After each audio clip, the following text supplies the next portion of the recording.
Abirami Sekar YouTube channel நேயர்களுக்கு அபிராமி சேகரின் அன்பான வணக்கங்கள்.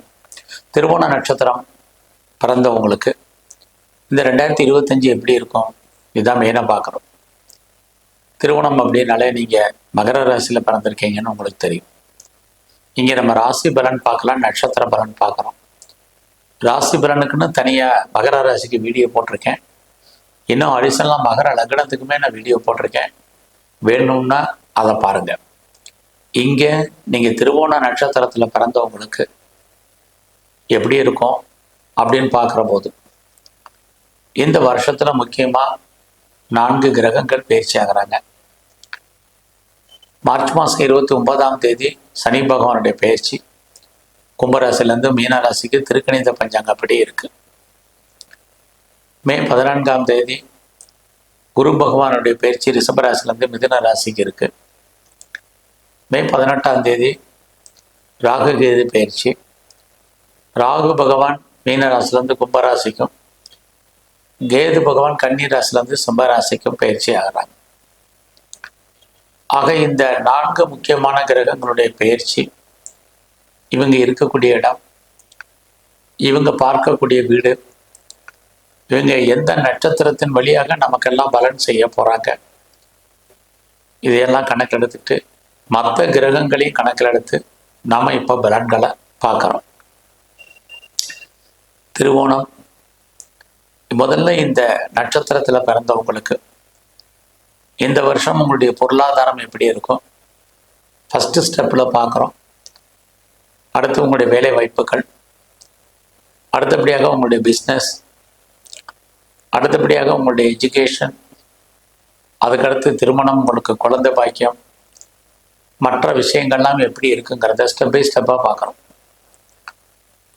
இந்த வருஷத்தில் உங்களுக்கு ஏதாவது அதிர்ஷ்டம் இருக்கா, வருமானம் இருக்கா, சம்பாத்தியங்கள் இருக்கா, இல்லை வரவுக்கு மேல் செலவுகள் இருக்காங்கிறத பார்க்குற போது, வருமானங்கள் உங்களுக்கு எந்த அளவுக்கு இருக்கோ திருவோண நட்சத்திரத்தில் பிறந்தவங்களுக்கு அந்த அளவுக்கு இந்த வருஷம் செலவுகளும் உண்டு. ஆக லைஃப்பில் நீங்கள் கஷ்டப்பட்டு உழைச்சி சம்பாதிக்கக்கூடிய சம்பாத்தியங்கள் இருந்தாலும் அதற்கான செலவுகளும் பெரிய லெவலில் இருக்கு.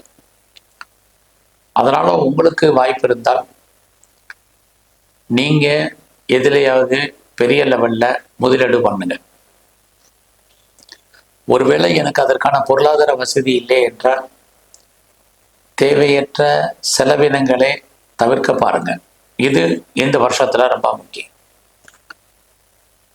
அடுத்து திருவோண நட்சத்திரத்தில் பிறந்தவங்களுக்கு இந்த வருஷம் ஜாப் எப்படி இருக்கு, உங்களுடைய ப்ரொஃபஷன் எப்படி இருக்கு, உங்களுடைய கரியர் வேலை வாய்ப்புகள் எப்படி இருக்கு அப்படின்னு பார்க்குற போது, மே மாதம் 14ஆம் தேதிக்கு அப்புறமா நீங்கள் யாரெல்லாம் வேலை தேடிட்டு இருக்கீங்களோ வேலை கிடைக்கும்.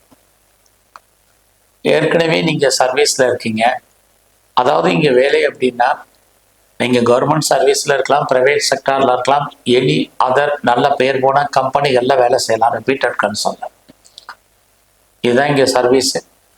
இந்த வேலை வாய்ப்புகள் உங்களுக்கு உண்டானா மே 14க்கு அப்புறம் நீங்கள் நினச்ச வேலை கிடைக்கும். என்ன வேலையை நீங்கள் எய்ம் பண்ணியிருக்கீங்களோ அதெல்லாமே கிடைப்பதற்கான வாய்ப்புகள் இருக்குது. நீங்கள் ஏற்கனவே ஒர்க் பண்ணிகிட்டு இருந்தீங்கன்னா உங்களுடைய வேலை வாய்ப்புகள் நல்லா இருக்கும்.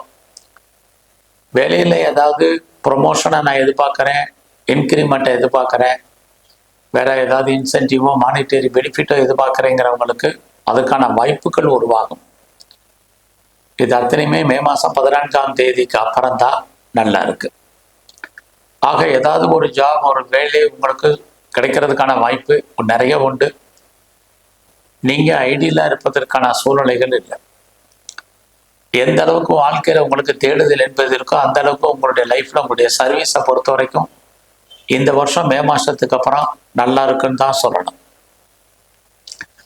அதுக்கு முன்னாடி நல்லா இருக்காதான்னா கண்டிப்பாக நல்லா இருக்கிறதுக்கான வாய்ப்புகள் இல்லை. நீங்கள் பார்க்கும் வேலையை விட்டு வெளியில் வரணும் அல்லது வெளியேற்றப்படணும் அப்படிங்கிற சூழ்நிலை மட்டும்தான் இருக்குது. ஒருவேளை நீங்கள் விஆர்எஸில் வரலாம் அல்லது ஆட்டோமேட்டிக்காகவே ரிட்டைர்மெண்ட் ஆகலாம், அவ்வளோதான். ஆனால் லைஃப்பில் உங்களுக்கான பெட்டர் ஜாப், பெட்டர் பிளேசஸ், அதாவது நல்ல காலங்கள் அப்படின்னு பார்த்தீங்கன்னா மே மாதம் 14ஆம் தேதிக்கு அப்புறம் தான் உங்களுடைய வேலை வாய்ப்புகள்லாம் உங்களுக்கு இருக்கு. அது மட்டுமல்ல, அந்த காலங்களில் உங்கள் கூட வேலை பார்க்கக்கூடிய சக தொழிலாளர்கள், உங்கள் சுப்பீரியர் எல்லாருமே ஏதோ ஒரு விதத்தில் மே மாதம் 14ஆம் தேதிக்கு அப்புறம் உங்கள் வேலையில் உங்களுக்கு சப்போர்ட் பண்ணுவாங்க. இதுவும் நல்லா இருக்கு. ஆக இந்த காலங்களில் வேலை ரொம்ப நல்லா உங்களுக்கு இருக்குன்னு தான் சொல்லணும். இந்த காலங்களில் உங்களுடைய வேலை வாய்ப்புகள் நல்லா இருக்குங்கிறத பார்த்தோம். உங்களுடைய பிஸ்னஸ் எப்படி இருக்குங்கிறத பார்க்குறோம். குறிப்பாக மே மாதம் 18ஆம் தேதிக்கு அப்புறம் உங்களுக்கு பிஸ்னஸ் ஓரளவுக்கு நார்மலாக தான் இருக்கும். நீங்கள் எவ்வளவுக்கு எஃபர்ட் எடுத்து பண்ணுறீங்களோ அவ்வளவுக்கு தான் உங்களுக்கு சக்ஸஸ்ஃபுல் ஆகும். அதனால் உங்களுடைய பிஸ்னஸை பொறுத்த வரைக்கும் சுமாராக தான் இருக்குது. உங்களுக்கு தொழில் தகராறு, தொழில் நிச்சயமற்ற தன்மை இருக்குது. ஒருவேளை உங்களுடைய பிஸ்னஸில் நீங்கள் யாரையாவது பார்ட்னர்ஷிப்பை சேர்த்து அந்த பிஸ்னஸை பண்ணீங்கன்னா பார்ட்னர் லாபம் அடைவார் அல்லது பார்ட்னருக்காக நீங்கள் உழைப்பீங்க. உங்களுக்கு உயர்கல்வி, ஹையர் ஸ்டடி எப்படி இருக்குன்னா பரவாயில்ல. இந்த காலத்தில் ரொம்ப நாளாக மேரேஜ் நடக்கலை, திருமணம் ஆகலை, டிலே ஆகிட்டு இருக்குங்கிறவங்களுக்கு திருமணம் உண்டு. திருமணம் கொஞ்சம் காலதாமதமாக ஆகிறதுக்கான வாய்ப்புகள் நிறைய இருக்கு. இந்த காலங்களில் நீங்கள் ஒன்றுக்கு மேற்பட்ட தொழில் அல்லது ஒன்றுக்கு மேற்பட்ட பிஸ்னஸ் பண்ணுறதுக்கான சந்தர்ப்ப சூழ்நிலைகள் நிறையவே உங்களுக்கு இருக்குன்னு சொல்லலாம். உங்களுடைய வெளிநாட்டு தொடர்புகள் ஓரளவுக்கு பரவாயில்லாமல் இருக்கும். இந்த வருஷம் மே மாதம் 14ஆம் தேதிக்கு முன்னாடி உங்களுக்கு பெரிய லெவலில் கடன் இருந்தால் கடன் குறையும், நோய் இருந்தாலும் நோய் குறைவதற்கான வாய்ப்பு நிறைய இருக்கு. எது எப்படி இருந்தாலும் திருவோண நட்சத்திரத்தில் பிறந்த நீங்கள் உற்பத்தி சார்ந்த துறைகளில் இருந்தீங்கன்னா ப்ரொடக்ஷனை தந்த சேல்ஸ் இருக்கு. நீங்கள் மேனுஃபேக்சரிங் லைனில் இருக்கிறவங்களுக்கும் பரவாயில்லாமல் இந்த வருஷம் உங்களுடைய சேல்ஸ் இருக்கு. அதுலேயும் இந்த வருஷம் உங்களுக்கு திருமணம் உண்டானா கண்டிப்பாக திருமணம் உண்டு. குழந்தை இருக்கான்னா கண்டிப்பாக குழந்தைக்கான வாய்ப்பு உண்டு. கொஞ்சம் லேட்டாக கன்சீவ் ஆகிறதுக்கான வாய்ப்பு இருந்துக்கிட்டே இருக்கு. இந்த திருவோண நட்சத்திரத்தில் பிறந்த உங்களுக்கு நீங்கள் ஷேர் மார்க்கெட்டில் இன்வெஸ்ட்மெண்ட் பண்ணுறதா இருந்தால் தாராளமாக பண்ணுங்க. நார்மல் இன்வெஸ்ட்மெண்ட்டே ரிட்டர்ன்ஸ் கிடைக்கும். கலைத்துறையில் இருக்கிறவங்களுக்கு புகழ் அந்தஸ்து இருக்கு. விவசாயத்துறையில் இருக்கிறவங்களுக்கு ஓரளவுக்கு மகசூல் கிடைப்பதற்கான வாய்ப்பு நிறைய உண்டு. இந்த காலத்தில் நீங்கள் கம்பெனி மாறணும், ப்ரொஃபஷன் சேஞ்ச் பண்ணணும்னு நினைக்கிறவங்க மே மாதத்துக்கு 14ஆம் தேதிக்கு முன்னாடி கம்பெனி மாறுறதுக்கான முயற்சி பண்ணுங்க. கம்பெனி கண்டிப்பாக டெஃபினட்டாக மாறுவீங்க. திருவோண நட்சத்திரத்தில் பிறந்த நீங்கள் பெரிய லெவலில் பிஸ்னஸ் ஆரம்பிக்கணும், இண்டஸ்ட்ரியில் ஆரம்பிக்கணும், ஸ்டார்ட் அப் கம்பெனி ஆரம்பிக்கணும்னு நினைக்கிறவங்க மே மாதம் 14ஆம் தேதிக்கு மேலே அதெல்லாம் பண்ணுங்க. ஓரளவுக்கு பரவாயில்லாமல் இருக்கும். இந்த வருஷத்தில் நீங்கள் ஹையர் ஸ்டடி உங்களுக்கு உண்டு, ஹையர் எஜுகேஷன் உண்டு. ஹையர் எஜுகேஷனுக்காக வெளிநாடு போகிறதுக்கான வாய்ப்புகள் இருக்கு. அது இல்லாமல் இந்த வருஷம் உங்களுக்கு பெரிய லெவலில் நோய் இருந்தால் நோய் குறையும். நோய் மட்டுமல்ல, பெரிய லெவலில் கிரானிக்காக ஏதாவது டிசீஸ் இருக்கு, கடனும் குறைவதற்கு நோயும் குறைவதற்கான வாய்ப்பு இந்த வருஷம் உங்களுக்கு இருக்கு. திருவோண நட்சத்திரத்தில் பிறந்தவங்களுக்கு ரொம்ப நாளாக எனக்கு மேரேஜ் நடக்கல, டிலே ஆகிட்டு இருக்குங்களுக்கு திருமணம் உண்டு.